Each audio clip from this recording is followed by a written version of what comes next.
안녕하세요. 저는 40대가 된 여자입니다. 앞자리도 바뀌고 하니 요즘 이런저런 생각이 많아지며 갑갑했던 결혼 생활이 떠오르곤 하네요. 다 잊었다 싶었는데 문득문득 떠오르는 그때의 기억은 어쩔 수가 없나 봐요. 이제는 정말 털어내고 싶어 사연을 쓰게 되었어요. 함께 해주시겠어요? 저는 평소 책을 읽는 것을 좋아해 독서 모임에 나가게 되었어요. 서로 감명 깊게 읽은 책을 교환하여 읽고 이런저런 이야기도 나눌 수 있는 모임이었죠. 남편 역시 그 모임에 나오는 남자 중 한 명이었고 늘 웃는 얼굴에 대화까지 잘 통하는 사람이라 호감이 가더라고요. 그렇게 마음이 깊어지고 남편 역시 저를 좋게 보고 있었는지 만나보지 않겠냐고 하더군요. 저의 승낙으로 저흰 연인 사이가 되었고 연애하는 내내 참 좋았습니다. 남편의 다정함, 배려심 깊은 모습 다 좋았지만 무엇보다 저의 의견에 귀 기울여주고 제 뜻을 존중해주는 남편의 모습이 가장 좋았어요. 저흰 그 흔한 감정 싸움 한 번도 하지 않고 결혼까지 하게 되었죠. 순탄한 결혼이었어요. 결혼 준비를 할 당시 남편과 전 간소하게 하고 싶었는데 둘 다 외동이라 내심 걱정이 되더라고요. 아무래도 양가 부모님께서 바라는 게 많진 않을까 하고요. 하지만 상견례 자리에서 양가 부모님께선 저희의 의견을 존중하신다며 다 생략해도 된다고 말씀해 주셨고 그때부턴 일사천리로 진행되었던 것 같아요. 좀 걸렸던 것이 있다면 시모의 말투였는데요. 좀 강압적이라고 해야 할까? 명령조가 입에 붙었다고 해야 할까? 하여튼 그런 말투가 마음에 걸리긴 했지만 그 강압이 저를 향하는 것도 아니고 그저 말투가 그런 것이기에 대수롭지 않게 생각하고 그냥 결혼하게 되었어요. 그렇게 행복한 신혼이 지나고 남편에게서 큰 문제점이 보이기 시작했어요. 결혼을 하기 전에 배려가 넘치고 제 의견을 적극 수용해주는 사람이라고 생각했는데 막상 결혼해서 살다 보니 그게 아니더군요. 남편은 제 의견을 적극 수용해주는 것이 아니라 그냥 의견 자체가 없는 사람이더라고요. 처음엔 그냥 그런 사람도 있고 이런 사람도 있다고 생각하며 잘 지내보려고 했어요. 큰 단점이 아니라고 생각했으니까요. 그런데요, 의견이 없는 사람과 산다는 것, 그건 생각보다 더 고된 일이었습니다. 여보, 그러면 우리 적금 만기된 거 어떻게 했으면 좋겠어? 투자했으면 좋겠어? 아니면 다시 적금으로 묶어뒀으면 좋겠어? 그게... 당신은 어떻게 했으면 좋겠어? 글쎄, 나도 고민스러워서 당신한테 물은 건데 일단 이건 좀 더 고민해보자. 그리고 이번에 어머님 생신 땐 어떻게 하면 좋을까? 어머님이 편한 대로 하라고 하긴 했는데 그래도 집에서 모시면 더 좋아하시겠지? 아닌가? 혹시 드시고 싶으신 게 따로 있는 건가? 당신 어머님한테 따로 뭐 들은 말 같은 거 없어? 뭔가 드시고 싶다든지 필요하다든지 그런 이야기 말이야. 엄마가 편한 대로 하라고 했으면 왜 시켜도 될 것 같긴 한데 아닌가? 집에서 먹는 게 더 좋은가? 나도 따로 들은 이야기가 없어서 잘 모르겠네. 당신 편한 대로 해. 늘 이런 식이었어요. 제가 편한 대로 하는 것도 한두 번이죠. 기계랑 대화하는 것도 아니고 늘 같은 대답만 하니 정말 답답하더라고요. 시간이 지나니 같은 말만 답하던 남편은 저에게 자신의 사소한 것 하나까지 묻기 시작하더군요. 여보, 나 차 고장나서 수리 맡겼거든? 그런데 며칠 걸린다네? 아, 그래? 그런데 표정이 왜 그렇게 안 좋아? 혹시 사고 나서 고장난 거야? 어디 다쳤어? 아니, 그런 건 아닌데 나 출퇴근할 때 있잖아. 버스 타야 할까 택시 타야 할까? 아, 지하철도 있지? 뭐 타고 가는 게 좋을까? 뭐? 그것 때문에 표정이 그렇게 심각한 거야? 그게 고민스러워서 난 정말 이런 거 결정하는 거 너무 힘들어. 뭘 그렇게 고민해. 최단 경로 검색해서 나오는 대로 타고 가. 그러면 되지. 그런 방법이 있었지? 그래, 알겠어. 이때까진 대수롭지 않게 생각했던 것 같아요. 그냥 답답한 사람이 걱정도 많다, 이런 식이요. 그런데 어느 날은 양말을 보면 가만히 서 있더라고요. 원래 신던 양말들이 오래되어 새로 주문해서 넣어뒀던 터라 무슨 문제라도 생긴 건가 하는 마음에 남편의 옆으로 갔어요. 머리까지 잡아뜯으며 고민하는 남편은 제가 다가가 말을 거니 너무나도 심각한 얼굴로 이렇게 물어오더군요. 왜 그러고 있어? 얼른 준비하고 출근해야지. 그게 양말을 어떤 걸 신어야 할지 모르겠네. 검은색을 신을까? 아니다. 회색이 낫겠지? 아닌가? 흰색을 신어야 하나? 이쯤 되니 짜증을 넘어 화가 나더라고요. 어차피 신발 신으면 잘 보이지도 않는 양말 뭐가 그렇게 중요하다고. 그리도 심각한 얼굴로 10분이 넘는 시간 동안 고민을 하고 있다니 패션 양말 골라 신는 것도 아니고 저로서는 참 이해가 되지 않았어요. 아무거나 신어 여보. 아무거나 신기엔 너무 고민스러워서 그래. 그러지 말고 여보가 좀 골라주면 안 돼? 여보가 무슨 유치원생도 아니고 이런 것까지 내가 골라줘야 해? 그냥 손 집히는 대로 신으면 되잖아. 양말통에 양말이 무슨 무지개 색깔로 있는 것도 아니고 내가 당신 편하라고 3가지 색깔만 넣어뒀잖아. 제발 그냥 딱 보이는 거 신어. 응? 그게 난 어려운 걸 어떻게 해. 그럼 이때까진 어떻게 골라 신었어? 장가 오기 전까진 어떻게 골라 신었는데? 엄마가 다 골라줬지, 장가 오기 전엔. 엄마가 그날 입을 옷이랑 양말까지 다 챙겨줘서 이런 고민을 할 필요가 없었단 말이야.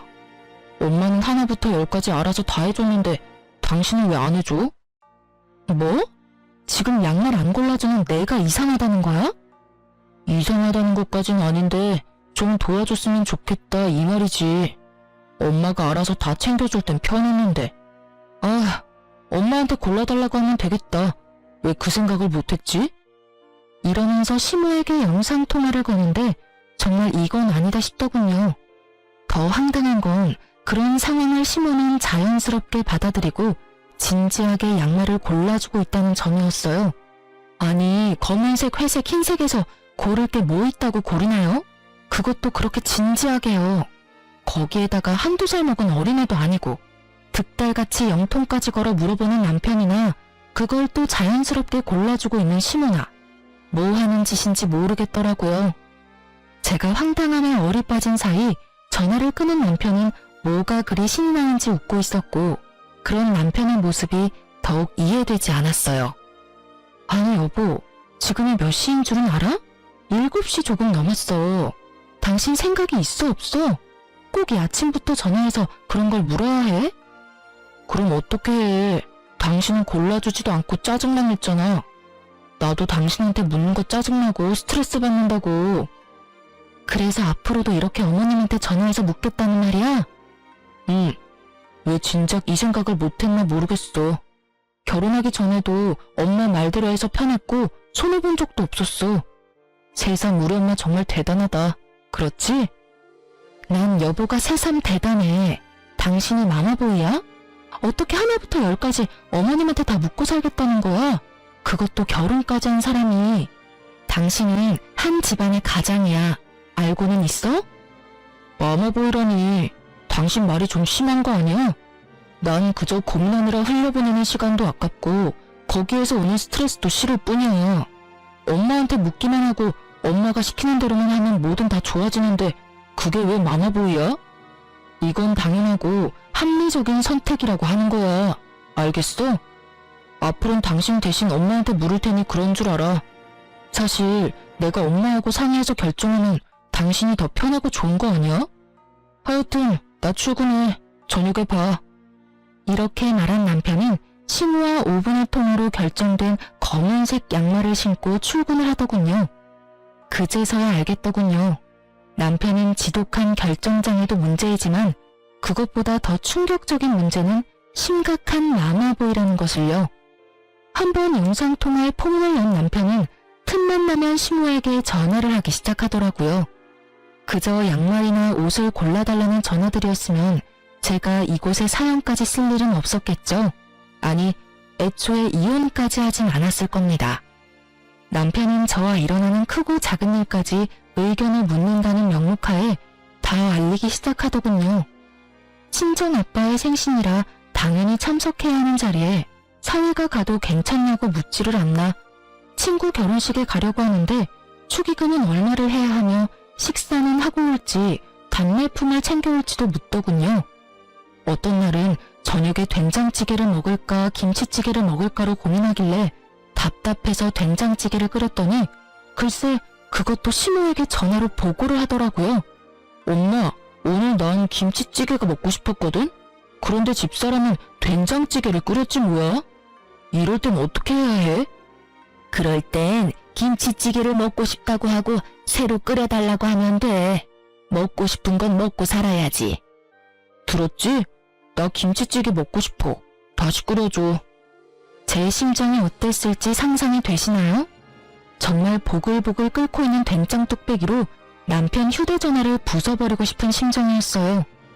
남편은 서서히 자신의 문제를 넘어 부부 사이의 문제까지도 시모에게 묻고 시모가 시키는 대로 하기 시작했고 당연히 저와 남편은 싸움이 잦아지게 되었어요. 일이 그렇게 되니 전 당연히 시모의 미움을 한몸에 받게 되었고 처음엔 남편을 통해 저에게 말을 전하던 시모는 어느 순간부턴 남편과의 전화를 끊어버리고 저에게 바로 전화를 걸어 푼수질을 하기 시작하더라고요. 아가, 너 요즘 우리 아들한테 잔소리를 그렇게 한다면서? 집안에서 여자 목소리가 너무 커도 좋지 않은 법이다. 나 봐라, 얼마나 내조를 잘하니? 날 보고 좀 배우렴. 그리고 앞전에 우리 아들 입고 왔던 옷은 영 별로더라. 그거 버리고 베이지 계열 옷 사다 입혀. 우리 아들은 그런 색 입히는 게 잘 받아. 알겠니? 이런 식으로요. 저에게 할 말을 어디 메모라도 해놨다가 몰아붙이는 것도 아니고 2, 3일에 한 번씩 전화가 와서 다다다 자기 할 말만 하고 끊어버리는데 정말 이건 아니다 싶더라고요. 아주 시댁의 시자만 들어도 치가 떨리는 상황인데 참고 있던 저의 인내심을 뚝 끊어버리는 일이 일어나고야 말았습니다. 그날도 다른 날과 마찬가지로 퇴근을 하고 기쁜 마음으로 집으로 돌아왔어요. 집엔 불이 환히 켜져 있었고 전 당연히 남편일 거라 생각했어요. 하지만 저희 집엔 남편은 없었고 누구보다 자연스럽게 주방에서 요리를 하고 있는 어머님이 있더라고요. 전 결혼을 하기 전부터 이건 절대 안 된다고 생각했던 것 중 한 가지가 이것이었어요. 시댁 식구뿐 아니라 친정 식구들이라도 부부의 공간엔 함부로 들어오는 것은 절대 안 된다고요. 왜 막장 드라마에도 그런 장면들이 가끔 나오잖아요. 아내와 상의도 하지 않고 시모에게 현관 비밀번호를 알려주는 그 생각 없는 남편놈들. 저런 생각 없는 놈들은 그냥 결혼을 하지 말고 혼자 평생 살아야 한다고 욕을 했었는데 그 욕 얻어먹어 마땅한 인간이 제 남편이었더라고요. 제 생각이 이러했기에 그 순간 시모의 행동은 절대 용납도 이해도 되지 않는 것이었어요. 이런 제 생각은 전혀 알지 못하는 시모는 저와는 달리 아주 평온한 얼굴로 주인인 양 저를 맞이하더라고요. 왔니? 아니 글쎄 우리 아들이 오늘 전화가 왔는데 집에 먹을 게 없다고 하면서 쫄쫄 굶게 생겼다고 하길래 왔단다.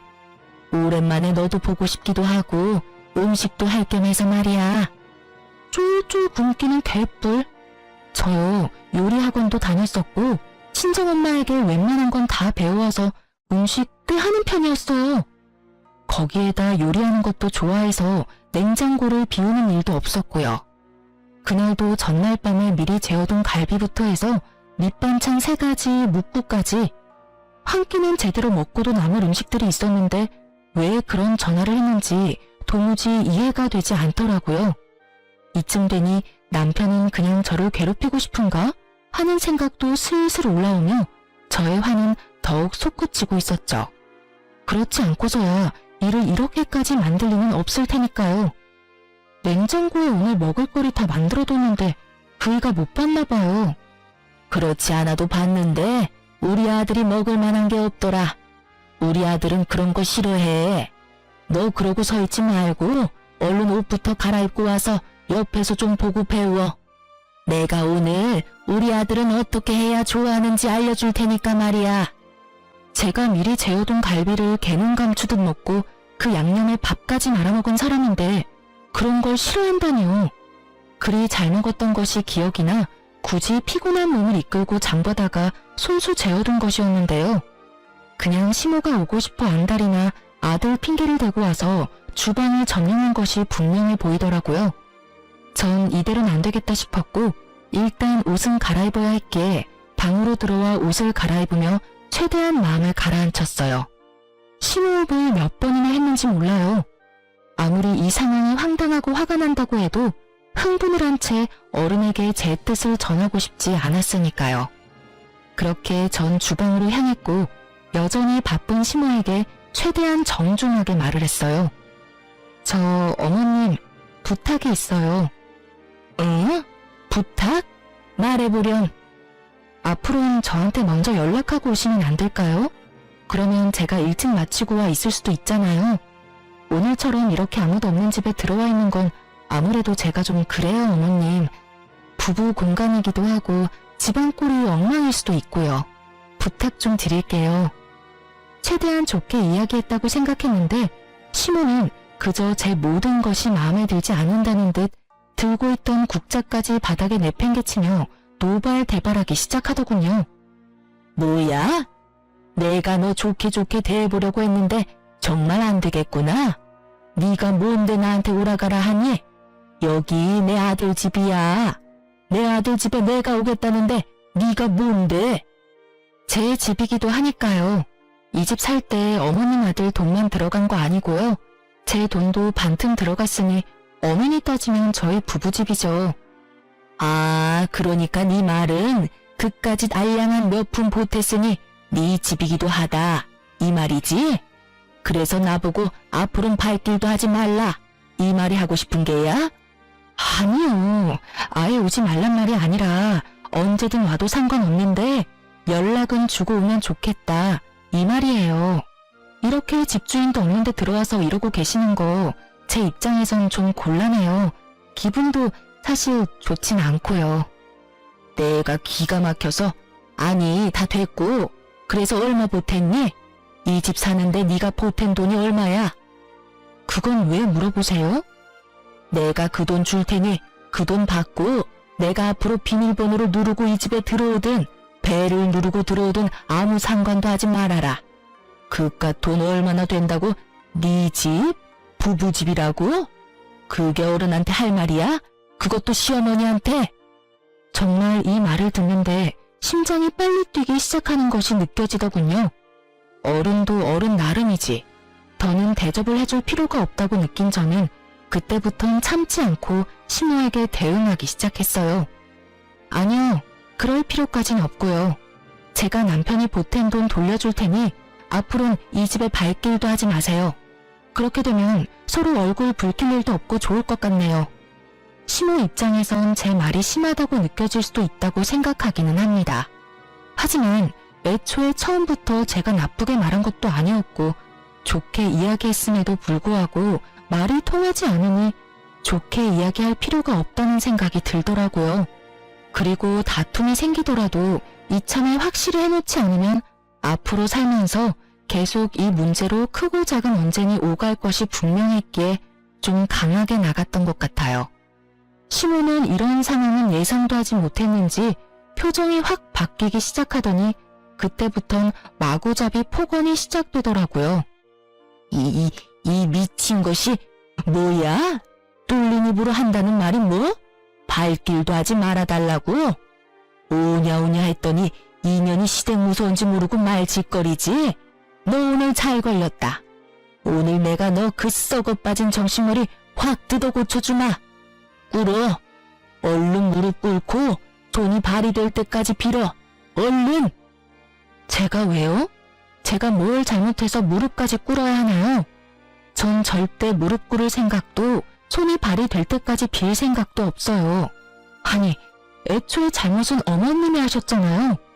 요즘 아무리 자식 집이라고 해도 아무도 없는 집에 이렇게 막무가내로 들어오는 부모님들이 어디 있어요. 저희 친정 부모님들은요, 사위 불편할까 싶어서 집에 찾아오지도 않으시고, 친정으로 부를 때도 사위 일정 2번, 3번씩 물어보시고, 컨디션 체크까지 해서 부르세요. 그런데 어머니는 제가 뭘 그렇게 잘못했다고 욕하면서 무릎까지 꿇으라고 하냐고요.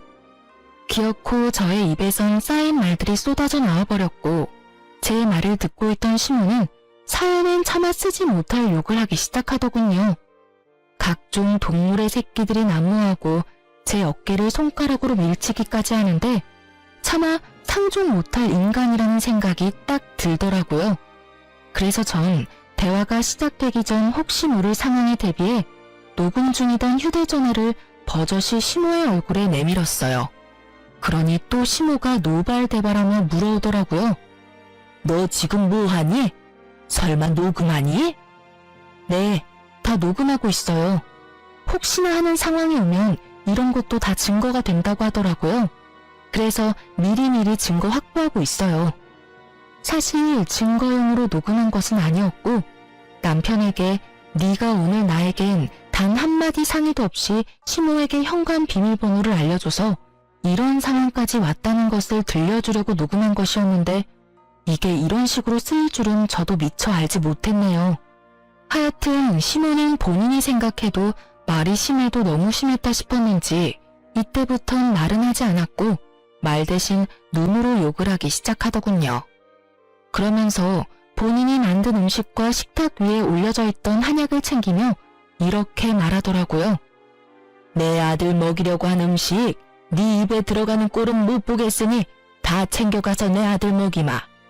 그리고 이 한약은 너 임신 잘 되라고 비싼 돈 주고 지어온 한약인데 네 말대로 혹시 모르는 상황이 올 수도 있으니 이것도 가지고 가마.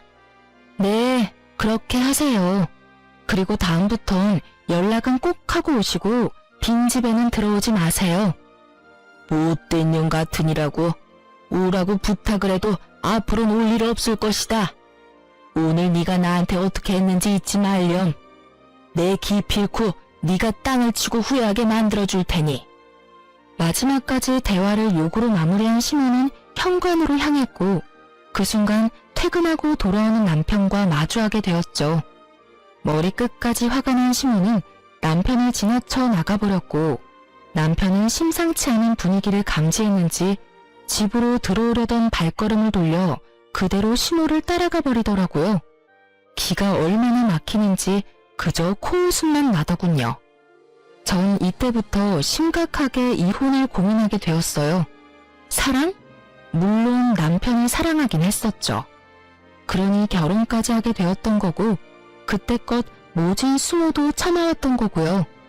하지만 그 사랑이란 감정도 많은 실망들로 인해 식어버린 지 오래였고 무엇보다 저딴 인격의 시모를 진심으로 존경하며 잘 살 자신이 없었어요. 제 고민이 깊어지는 사이 일주일이 지났고 그렇게 가버린 남편은 연락도 없이 돌아오지 않고 있었어요. 하루 이틀이야 저 역시 머리가 복잡했기에 돌아오지 않는 남편을 보며 차라리 잘 됐다는 생각도 했었지만 그것이 3일이 되고 4일이 되더니 기어코 일주일 찍고 나니 아무리 그래도 이건 아니라는 생각이 들더라고요. 그래서 전 끝을 내더라도 얼굴을 보고 끝을 내야겠다는 생각에 시댁으로 찾아가게 되었어요. 시댁에 도착을 하니 어떤 젊은 여자가 시댁 문을 열고 들어가고 있었는데 한눈으로 봐도 처음 보는 여자인데 자연스럽게 열린 대문으로 들어가고 있더라고요. 누구인지 떠올리는 것도 잠시 제대로 닫히지 않은 대문을 열고 시댁으로 들어갔고 현관문도 열어보니 잠겨있지 않아 인기척을 내며 들어가려는 순간이었어요. 임신이라는 단어가 제 귀에 와서 딱 박히는 순간 전 모든 행동을 멈추고 시모와 젊은 여자의 대화를 엿듣기 시작했어요. 그러니까 임신은 언제든 가능하다 이 말이죠? 그거 참 다행이네요. 네, 병원에서 자궁도 건강하고 다른 문제점도 없다고 했어요. 결과지는 여기 있어요. 좋네요. 아유, 한 번에 임신이 되면 얼마나 좋을까. 내 나이도 있고 아들도 그렇고 빨리 손주가 보고 싶거든요. 오죽했으면 이런 짓까지 하겠어요. 이야기를 들어보니 시모가 드디어 정신이 나갔는지 대리모를 들인 것 같더라고요. 당장이라도 그 잘난 아들 이혼이라도 시키고 싶은데 저에게 이혼 사연은 없고 그렇다고 제가 호락호락 이혼을 받아들이지 않을 것이 분명하고 그런 와중에 손주는 빨리 보고 싶은데 제 피가 섞인 손주는 보고 싶지 않았던 시모가 이 미친 짓을 꾸민 것이었어요. 이런 정신 나간 일에 남편의 뜻은 어땠는지 생각할 필요도 없었어요. 그 인간은 엄마 말이라면 똥이라도 처먹을 그런 인간이었으니까요. 아, 약은 잘 챙겨 먹고 있죠? 이 한약 유명한 한의원에서 지어온 임신 잘 되는 약이에요. 이왕 일 치르기로 한 거 빨리 끝내는 게 서로한테 좋지 않겠어요? 네, 들어오던 날부터 해서 3일 동안 하루도 빠지지 않고 잘 먹고 있어요. 오늘은 배도 유난히 더 따뜻한 것 같고 그렇네요. 그래요? 비싼 값 하네요. 그리고 다시 한번 말하지만 우리 바깥 양반 앞에서는 지금까지 했듯이 내 먼 친척 딸이라고 해주면 돼요. 절대 실수하면 안 되는 거 알고 있죠? 네, 그럼요. 실수하지 않도록 할게요. 걱정하지 마세요. 3일이나 됐더라고요. 남편이 시댁에서 지내기 시작한 지 고작 일주일인데 그 젊은 여자가 시댁에서 지내기 시작한 게 3일이라니. 어이도 없고 머리 끝까지 화도 차올랐지만 일단 전 그 자리를 벗어났어요. 들이닥쳐 다 엎어버리고 끝내버리기엔 벌인 일에 비해 너무 약한 벌을 주는 것 같았으니까요. 집으로 돌아온 전 당장이라도 남편 놈을 집으로 불러들여야 하나 고민도 했지만 이미 이혼도 결심했겠다. 남편 꼴도 보고 싶지 않을 뿐더러 남편이 시댁에 있어야 진정한 복수가 될 것 같아 그냥 두기로 했어요. 전 어떻게 해야 할지 고민했고 묘수가 될지 무리수가 될지 모르겠지만 한 가지 방법이 번뜩 떠오르더군요. 다음날 전 꽤 일찍부터 시모의 집 가까운 곳에 차를 주차하고 남편이 돌아오길 기다렸어요. 아무래도 저녁엔 시부도 집에 있을 것이고 일이 일어난다면 낮을 거란 생각에 일찍 서두른 것인데 아니나 다를까 점심시간이 지나자 반차라도 쓴 것인지 남편 놈이 모습을 드러내더라고요. 저는 숨죽여 시댁을 주시했고 뒤이어 시모가 나오는 모습을 보고 확신에 차 경찰에 대리모를 고용해 불법적인 행위가 일어나는 곳이 있다며 신고를 했습니다. 여러모로 고생이 많으신 경찰관분들은 정말 총알같이 출동을 해주셨고 저는 경찰관들을 대동하고선 시댁을 들이닥쳤어요. 남편이 집에 두고 간 시댁집 열쇠를 챙겨온 덕에 벨 따윈 누를 필요도 없이 그야말로 현장 급습을 하게 된 것이었죠. 갑작스럽게 들이닥친 저와 경찰관을 본 남편과 여자는 크게 당황을 하더라고요. 다행인지 불행인지 너무 빨리 들이닥치는 바람에 일을 치르기 전이었지만 그 정황들이 어떤 상황인지 모두 알려주고 있었죠. 여자는 당황스러운지 방으로 숨어 나오지 않았고 남편은 거실로 나와 아무 말도 못하고 저와 경찰분들의 눈치만 살피며 시모에게 연락을 하고 있더라고요. 뭐 당연한 일이라고 생각했네요. 저 생각이라고 없는 놈이 이 상황에서 무슨 말을 해낼 수 있겠어요? 시모는 근처에서 대기하고 있었는지 빨리도 돌아왔고 오면서 변명거리라도 생각했는지 신발을 벗기도 전에 말을 쏟아내고 있더라고요. 대리모라니 말도 안 돼요. 저 애는 우리 아들이랑 지금 만나고 있는 애라고요. 에? 유부남 아닌가요? 여기 이분이 부인이라고 하던데요. 유부남 맞아요. 맞긴 한데 곧 이혼할 예정이라 별거 중이었어요.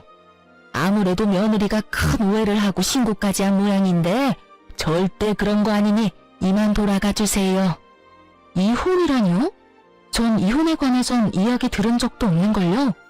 다툰 건 남편이 아니라 어머님이랑 다퉜고 집 나간 남편이 일주일째 집에는 오지도 않고 시댁에 있었던 건 맞는데 이혼 이야기는 한 적도 없어요.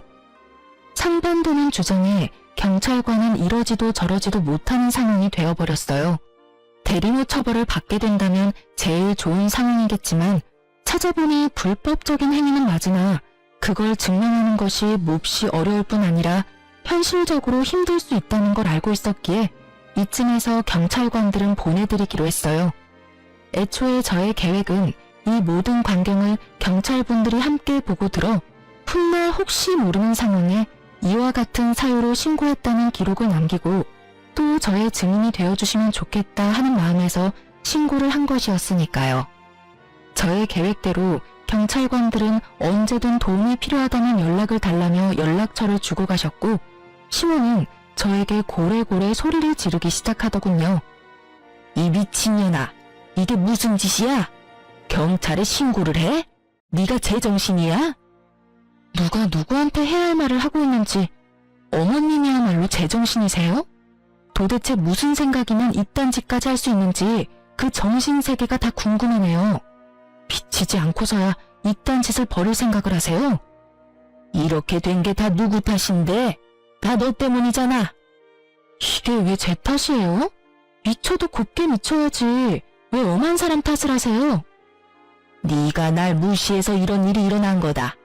내 아들을 데리고 사는 주제에 네가 감히 날 무시해? 집에 발길도 하지 마. 연락을 해? 네가 내 말만 잘 듣고 그따위로 굴지만 않았어도 내가 이렇게까지 하진 않았을 거다. 이 모든 게 다 날 무시한 너 때문에 일어난 결과다. 이 말이야. 알겠니? 정말 정신이 나간 사람처럼 눈을 뒤집고 억지를 부리던 시모는 방에 숨어 떨고 있던 여자를 끌고 와 자신의 옆에 세우더니 이렇게 말하더군요. 난 얘를 내 며느리로 맞을 예정이니 넌 그런 줄 알고 당장 내 아들이랑 이혼해. 당장! 이혼하라고 하면 누가 겁낼 줄 아세요? 그깟 이혼 그렇지 않아도 할 거라고요. 돈 두둑하게 준비해두는 게 좋을 거예요. 저 소송에 하는 한이 있더라도 위자료 청구는 꼭 할 거니까요. 위자료? 우리가 왜 위자료를 줘야 하니? 그런 돈 먹고 죽으라고 해도 없다. 내 말 못 들었니? 우리 아들 이 여자랑 결혼시키려면 돈 들어갈 데가 한두 군데가 아닌데 너한테 줄 돈이 있겠니? 헛꿈 꾸지 말고 그냥 조용히 이혼이나 해. 알겠어? 아줌마, 법이 뭐 아줌마 뜻대로 마음대로 다 될 줄 아세요? 헛꿈은 아줌마가 꾸고 계시네. 꿈 깨세요. 재혼은 무슨? 이혼이나 제대로 하고 아들 재혼시킬 생각을 해야지. 시모의 말이 저도 어이가 없었는데 그 여자도 어이가 없긴 없었는지 두려움에 떨던 모습은 온데간데 없이 사라지고 크게 화를 내며 말하기 시작하더라고요. 잠시만요. 아줌마, 지금 무슨 소리 하시는 거예요? 결혼이라니. 제가 언제 결혼한다고 했어요? 전 그저 일을 하러 온 것뿐이라고요. 여자의 반박은 예상하지 못했는지 시모가 크게 당황하며 여자를 설득하기 시작하더라고요. 시모의 설득에도 여자의 마음을 돌리기엔 부족해 보였지만요. 그게 아가씨 잘 생각해봐요. 우리 집 이 정도면 꽤 사는 편이고 우리 아들 능력도 좋아. 아가씨도 이런 일이나 하는 것보단 결혼해서 아기 낳고 안정적으로 사는 게 더 좋지 않겠어요? 며칠 되진 않았지만 내가 아가씨가 마음에 들어서 그래. 우리 바깥 양반한테야 사실 먼 친척이 아니라 친구 딸이었다고 둘러대면 되는 거고. 어때요? 좋지 않아요? 좋기는요? 제가 비록 돈이 급해서 이런 제안을 받아들이긴 했지만 이딴 남자랑 결혼할 생각은 죽어도 없다고요. 거기에다가 이런 시어머니라니 제가 미쳤어요? 그리고 유부남이라니 이혼남이라고 했잖아요. 이혼했는데 자네는 꼭 보고 싶어서 어쩔 수 없이 이런 방법까지 찾게 됐다면서 그래놓고선 기막혀서 정말. 저 그만둘게요. 어차피 그 한약만 먹었다 뿐이지 일은 시작도 못했고 돈도 못 받았으니까 없던 걸로 치자고요. 그럼 전 가볼 테니 집안일은 알아서들 해결하시라고요. 아가씨, 그러지 말고 다시 생각해봐요.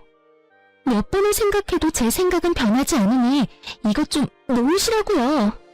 간절하게도 매달리는 시모의 팔을 뿌리친 여자는 자신의 짐을 챙겨 현관문을 열었고 그 순간 사람들이 우르르 넘어지듯 시댁으로 들어오는 것이 아니겠어요? 알고 보니 조용한 동네에 경찰들이 왔다 갔다 하니 궁금했던 동네 사람들이 시댁 앞으로 서성이기 시작했고, 궁금증을 참지 못했던 몇몇 분들이 열린 대문으로 들어가기 시작하자 뒤따라 많은 사람이 들어오게 되었고, 그렇게 모인 사람들은 현관 앞에 귀를 세우고 모든 대화를 엿듣게 된 것이었어요. 동네에서 온갖 고상한 척은 혼자 다 하며 시모 홀로 저 세상 우아한 척은 다 하고 다닌 것을 아는 저로서는 참 눈물나게 웃긴 상황이었지만, 시모에겐 그만큼 치욕스러운 일이 없는지 얼굴이 홍당무처럼 붉어졌더라고요. 이게 무슨 개망신이야? 다들 뭘 보고 있어요? 당장 나가지 못해요? 시모의 호통에 다들 밖으로 나가긴 했지만 눈빛들이 초롱초롱한 걸 보아하니 중요한 내용은 다 들은 것 같더라고요. 시모는 이런 상황 역시 전부 제 탓으로 돌리고 싶은지 저에게 또 온갖 말을 쏟아내더라고요. 이게 다 니년 때문이라고. 이게 무슨 망신이야? 이제 동네에 얼굴을 어떻게 들고 다니냐 이 말이다. 이 와중에도 제 탓인가요? 정말 이 정도는 병이에요. 나한테 이러고 있을 시간에 병원이라도 가보는 건 어때요? 요새 정신병은 생각보다 좋다고요. 무엇이 어쩌고 저쩌? 너 내가 가만둘지 알아? 너 이렇게 독하고 되바라지지 못한 년이라고 다 소문내고 다닐 거다. 그렇게 되면 네가 얼굴이라도 똑바로 들고 다닐 수 있을지 알아? 네 인생 거기에서 끝이다 이거야. 아줌마, 명예훼손이라는 죄가 생각보다 커요. 그러다 제가 합의라도 안 해주면 어디 가야 하는지는 잘 알고 있죠? 깜빵 가야 해요, 깜빵. 뭐 생활비 안 들고 좋긴 하겠네요. 머리채 정도는 잡혀줄 요량으로 한 말인데 시모는 아무 말도 하지 못하고선 목덜미만 잡고 곡소리를 내고 있더군요. 마음에 담아뒀던 말도 다 했겠다. 상황을 보니 제가 거기에서 더 할 일은 없어 보이더라고요. 이미 제가 바랬던 것보다 더욱 만족스러운 상황이었으니까요. 전 한 가지 중요한 사실과 더불어 이혼을 통보하고선 시댁에서 나왔어요. 혹시 알아? 나 여기 들어오는 순간부터 시작해서 지금까지 다 녹음 중이야. 덕분에 이혼 과정이 좀 더 수월할 것 같네. 이혼 서류 보낼 테니까 도장 찍어서 법원으로 가지고 와. 그러면 법원에서 보자. 혼자 오기 그러면 네 엄마랑 오든가 해. 전 집으로 돌아왔고 실시간으로 변하는 감정 앞에 울다가 웃다가를 계속해서 반복했던 것 같아요. 생각보다 더 잔혹했고 더 아프더라고요. 그렇게 감정의 널뛰기 속에서 헤어나오고 있는 순간 시모와 남편이 찾아왔더라고요. 그 순간에도 남편은 입을 다물고 있었고 시모가 주도해서 말하기 시작했어요. 예, 일이 이렇게까지 됐는데 계속 같이 살라는 말은 하지 않으마. 이혼은 물론이고 조건도 다 맞춰줄 테니 부탁 한 가지만 들어주면 안 되겠니? 부탁이요? 그래, 뭐 어려운 건 아니고 혹시나 우리 영감한테 연락이 와서 이혼하는 이유에 관해서 물으면 그냥 성격 차이라고 해주면 안 되겠니? 오늘 있었던 일은 제발 비밀로 좀 해주렴. 찾아와서 한다는 말이 고작 그거예요? 그럼 부탁하기 전에 저한테 사과라도 해야 하는 거 아닌가요? 당신도 그래. 이런 상황에서도 입국 다물고 있는 게 말이 돼? 나한테 안 미안해? 나한테 할 말이 전혀 없냐고. 미안해 여보. 내가 다 잘못했어. 그러니까 엄마 말대로 아버지한텐 제발 비밀로 해주라. 아버지 알면 진짜 큰일 나. 왜? 아버님이 아시면 큰일이라도 나나봐. 그야 당신도 잘 알잖아 아버지 성격. 아버지가 아시는 날엔 모르긴 몰라도 집에서 쫓겨날 거야. 그게 겁나는 인간이 그딴 짓을 해? 엄마가 괜찮다고 했단 말이야. 넌 엄마가 죽으라고 하면 죽을 거야? 됐다 됐어. 내가 너 같은 마마보이랑 무슨 말을 하겠어? 아, 일단 알겠으니까 네 엄마 데리고 좀 가. 두 사람 계속 보고 있다간 정말 큰 사고 칠 것 같으니까.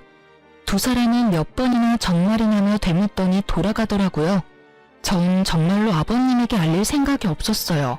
왜냐고요? 이미 아버님은 알고 계셨으니까요.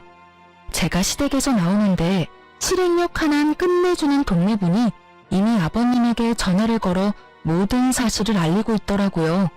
그러니 두 사람의 애원대로 제가 비밀로 한다 한들 이미 소용없는 일이지 않겠어요? 그 비정상적인 집안에서 유일하게 정상적인 분이 아버님이시니 두 사람의 앞날이야 뻔했죠. 아니나 다를까 퇴근을 하신 아버님은 시댁을 뒤집어 엎어버리고 저에게 전화를 주셨더라고요. 수화기 너머로 들려오는 심오한 남편놈의 흐느끼는 소리가 참 들을만하더군요. 아가야, 이야기 다 들었다. 내가 너에게 너무 미안해서 어떻게 미안하단 말을 전해야 하는지 모르겠구나. 정말로 미안하구나. 내가 너를 대신해서 두 사람에게 크게 한 소리 했다. 아무리 정신이 나갔다고 해도 어떻게 그런 짓거리까지 할 수가 있는지. 너도 그렇다. 그런 일이 있었으면 혼자 끙끙거리지 말고 나한테 알렸어야지. 혼자 얼마나 힘들었을 거야. 내가 정말 그 말을 듣는데 우리 아가가 혼자 힘들었을 생각을 하니 억장이 다 무너져서 혼났어. 좋지도 않은 일 일찍 아셔봤자 이렇게 속상해하실 게 뻔하니 입이 안 떨어지더라고요. 죄송해요. 네가 죄송할 게 뭐가 있어? 내 걱정에 그런 걸 나도 다 알고 있는데. 어찌되었든 난 이 인간들한테 어떠한 도움도 주지 않을 테니 네가 하고 싶은 건 다 하렴. 알겠니? 네, 알겠어요. 그렇게 말씀해 주셔서 감사해요. 감사하긴. 늘 건강하거라, 아가. 네, 아버님도 건강하세요. 이 통화를 마지막으로 아버님과 더는 연락을 주고받는 일은 없었어요. 전 변호사를 선임했고 제가 가지고 있던 모든 증거를 넘겨드렸죠. 이혼 소송과 함께 시모를 상대로 한 위자료 청구 소송도 진행하게 되었고 전 승소하게 되었어요. 결정적으로 승소를 하게 된 건 당시 현장에 출동했던 경찰관 두 분의 증언과 출동 기록 때문이었는데요. 어쨌든 전 성공적으로 이혼을 했고 위자료도 생각보다 더 많이 받을 수 있었네요. 그 지긋지긋하던 시댁과의 인연도 끝이 나고 전 시댁이 있는 쪽으론 보지도 않고 살았는데 거래처 미팅이 하필 전 시댁 근처에서 잡히는 바람에 어쩔 수 없이 간 적이 있었어요. 약속 장소 근처에 주차하고 전 시댁 앞을 지나는데 저를 알아본 몇몇 주민분들이 저에게 전 시댁의 소식을 알려주고 싶으신지 큰 소리로 대화를 하기 시작하더라고요. 아니, 글쎄 그 이야기 들었어? 무슨 이야기? 저 집에 경찰 왔다 가고 난 뒤에 아주 집안이 풍비박산이 났잖아, 왜? 아, 그래? 그 집 아들 이혼하고 집에서도 쫓겨났다지 아마? 그딴 짓을 했는데 집에서만 쫓겨났겠어? 회사도 잘렸다던데. 마침 마트 집 딸이 저 집 아들이랑 같은 회사를 다녔지 뭐야. 바람이라고 하든 사랑이라고 하든 엄연한 범죄인데 회사에도 소문이 쫙 돌아서 결국 잘렸다고 하더라니까. 그거 참 꿀 좋다고 생각하며 걸음을 서두르려는데 아직 남은 이야기가 있는지 저를 따라오며 대화를 하시더라고요. 그런데 아들은 그렇다 치고 그 옆에 애는 왜 안 보여? 에? 몰랐어? 그 옆에 애도 집에서 쫓겨났잖아. 집안을 풍비박산을 내놨는데 안 쫓겨나고 배겨? 온 동네를 누비고 다니면서 온갖 고상한 척은 혼자 다 하더니 결국 이혼당하고 집에서 쫓겨나고. 그러게 장가가면 내 아들 아니다 하고 살아야지. 요즘 시댁이 옛날 시댁이랑 같나? 하여튼 이혼당하고 쫓겨날 때도 얼마 받지도 못했다고 하더라고. 그 나이에 쥐꼬리만한 돈 받아서 쫓겨났으니 노년 참 고달프게 생겼어. 어머, 그래서 요즘 안 보였나 보네. 난 또 창피해서 밖에 안 나오는 건 줄 알았지. 그 옆에 내 얼굴에 철판이 얼마나 두꺼운데 그런 일이 있었다고 집에 처박혀 있겠어? 아마 모르긴 몰라도 이혼 안 당했으면 아무 일도 없었다는 듯이 온갖 고상한 척은 다 하면서 다녔을 거야. 그 꼴 안 봐도 돼서 얼마나 다행인지. 아, 그리고 들어보니까 끼고 살던 아들이랑 나란히 쫓겨나서 다른 동네에서 월세방 얻어서 살고 있다고 하더라고. 제가 알기론 전 시댁에 재산이 조금 있기도 했고 아버님이 일도 꾸준히 하셔서 두 사람 다 돈 걱정 한번 해보는 일 없이 살았던 걸로 알고 있는데 이야기를 들어보니 노후가 꽤 볼만하겠더라고요. 그나마 모았던 전 시누의 비상금도 위자료로 저에게 다 준 것으로 알고 전 남편 역시 남은 돈이 얼마 없는 것으로 알고 있으니까요. 거기에다 직장까지 잃었으니 절망스럽겠네요. 아, 아닌가요? 직장에서 결정하느라 스트레스 받을 일이 사라졌으니 더 좋을 수도 있겠네요. 거기에다 뭐든 다 챙겨주고 결정해주는 전 시모가 옆에 있으니 어쩌면 더 행복할 수도 있겠네요. 통쾌한 소식을 전해주신 동네분은 하고 싶었던 말을 다 하셨는지 더는 저를 뒤따르지 않으시더라고요. 속으로 감사의 마음을 전했습니다. 덕분에 그 인간들의 통쾌한 결말을 알게 되었으니까요. 요즘엔 전 진급을 앞두고 있어서 바쁘게 보내고 있어요. 그 끔찍한 마마보이와 이혼을 한 지도 벌써 5년이란 세월이 흘러갔네요. 이렇게 보니 새삼 시간이 참 빠른 거 있죠? 그 사이 전 좋은 사람을 만나 연애를 하고 있어요. 남자친구는 평범한 직장인인데 직장뿐 아니라 다 평범하기 그지없는 평범한 사람인데 저에 대한 애정만큼은 평범하지 않은 그런 남자예요. 남자친구를 사랑하긴 하지만 한번 실패한 경험이 있어서 그런지 결혼 생각이 쉽사리 들진 않네요. 이런 저의 마음을 남자친구도 아는지 조급하게 생각하지 않는다며 기다려준다고 하고요. 뭐 이렇게 연애만 해도 좋다고 하니 일단 지금 이 순간을 즐기며 2번 실패하는 일은 없도록 신중하게 고민해 보려고요. 이로써 저의 사연은 끝이 났네요. 어떠셨을지 모르겠어요. 전 다른 분들 사연을 들을 때 함께 욕도 하고 통쾌해하며 사연을 듣곤 했었는데 여러분도 그러셨나요? 어쨌든 저의 긴 사연 들어주셔서 감사합니다. 좋은 하루 되세요.